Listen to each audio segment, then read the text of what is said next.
Assalamu alaikum. How are you all? Here to welcome you to this convention, and I hope that it will be a good experience for all of us and that renews our spirit in the year to come.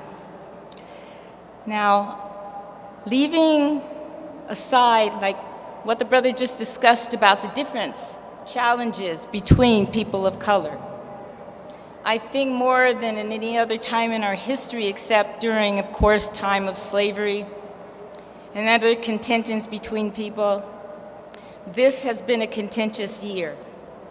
So leaving aside all the physical facts of our unfortunate circumstances, leaving aside a long catalog of outright dishonesties, misperceptions about who Muslims are and what we believe outside this convention, the most important thing that we can do inside this convention is to listen very closely and to learn very quickly about how not to let the events of the last 11 months destroy our sense of reality. If you have already begun to overcome this difficult test, then it will not come as a great shock to you to discover that the country which is either your birthplace or the birthplace of your children is a place in which a whole system of reality has not evolved, a place where you are regarded as equal. Now, it doesn't take a large amount of research or a very long journey to see. We are increasingly being perceived here and around the world as a people to be feared, to be mistrusted, someone to be considered extreme. Many of this country's people refuse to see that we are not ISIS, we are not Al-Qaeda, we are Islam, the religion that is a way of life that includes peaceful coexistence, cooperation, and aid to others. Now, Donald Trump is a president who has done everything possible to create a false sense of reality, regardless of how untrue it might be.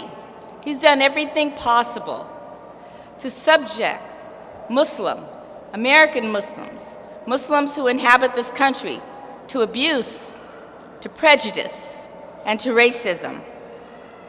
Now, you might say to yourself, who cares about this grumpy old guy who claims to be rich, yet he can't keep his hands off the savings of the poor and the middle class? Maybe we should care more. Maybe we should care more about broadening our commitment to our way of life, because Islam is not just a religion, it is a way of life, a way that we conduct ourselves through ordinary things on ordinary days. We should commit and focus our energy as we humanly can on the future of preventing another era of hatred and racist propaganda. This world, more than ever, demands the quality of faith, not just as a state of mind or the value of our imagination, but courage over fearfulness, an appetite for untiring action over a sense of ease. We all can sit home in ease, but at the end of the day, if we don't get up and challenge the things that we see that's wrong, we're not going to successfully create the climate and environment that Allah subhanahu wa ta'ala has told us to do. There have been 342 days since the presidential inauguration, this being one of them. So if any of us still wonders what our role is in this country and what your future is in it, then he or she will have to recognize that a line for sure has been drawn. On one side of the line in society is a group of people that have a gross misunderstanding of Islam, or others who are indifferent to what Islam is. On the other side, you have either a witness or an actor. Both are Muslims, but they are either witnesses or actors. What anti-Islam, anti-Muslim prejudice growing so significantly and so rapidly in recent years that it is becoming an uncontrollable force of rejection in many parts of the country as well as the world. It has therefore become important that you assume a role, preferably a role as an actor instead of a witness. And I want to explain to you what the difference between the two are. What is a witness? Basically, this is a person who observes. He observes what he sees. He may even verify some of the events that have taken place, but he isn't inclined to do anything about it. The witness, more than often, it may be seen that this Muslim American is powerless to change his condition. He believes he's powerless to change his condition, so he kind of stays in the shadow, and he does very little at all.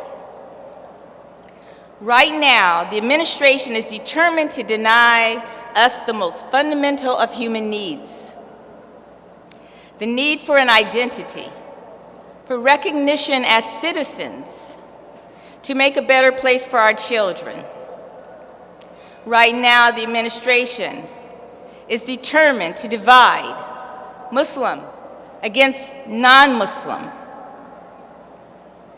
Between the administration's dishonorable speeches and executive actions has evolved a breeding ground of religious racism, aimless hostility, and potential violence on innocent Muslim people. The witness will more than often become angry about what he sees, or he might become very sad about the condition of Muslims throughout the United States. But he will not tell those who are creating these illusions, those who are discriminating against Muslims, he will not tell them that though they may disagree with his beliefs, the places that he worships, that they must still recognize his right to practice Islam. The actor, on the other hand, takes a stand and decides on the direction he or she will take. Even if there was never a Donald Trump, the actor would have taken a stand against anyone who opposes multiculturalism and believes in the supremacy of only one race. The actor takes a step that creates action to bring about change in society.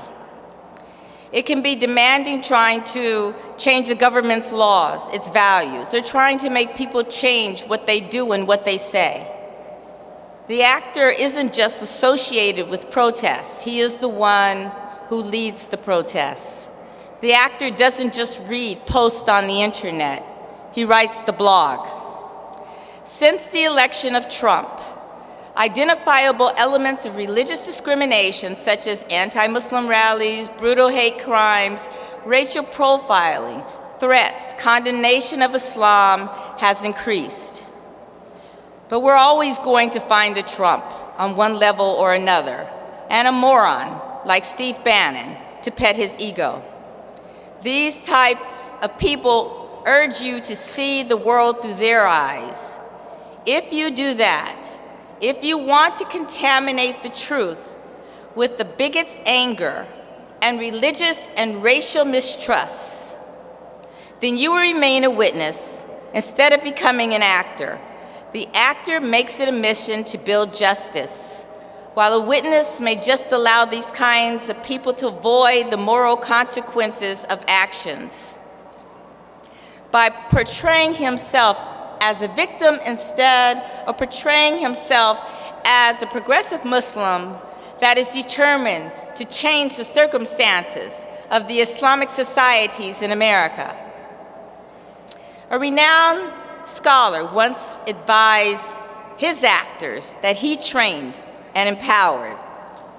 He said to them, "I would like to say to you frankly that your message is yet unknown to many people, that when they know it, and recognize the purpose of Islam, they will recognize the purposes in which people try to destroy Islam, they will meet it with the severest of opposition. You will then be obliged to face numerous hardships, and you will be shocked at some of the hardships that we see every day when we go to work, when we go to the clinic, when we go to work, when we see the young girls that are trafficked and the United States refuses to give them asylum.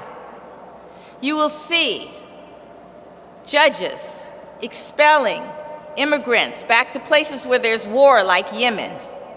You will see that the credibility of those trying to tell the truth, trying to get their freedom, is not accepted.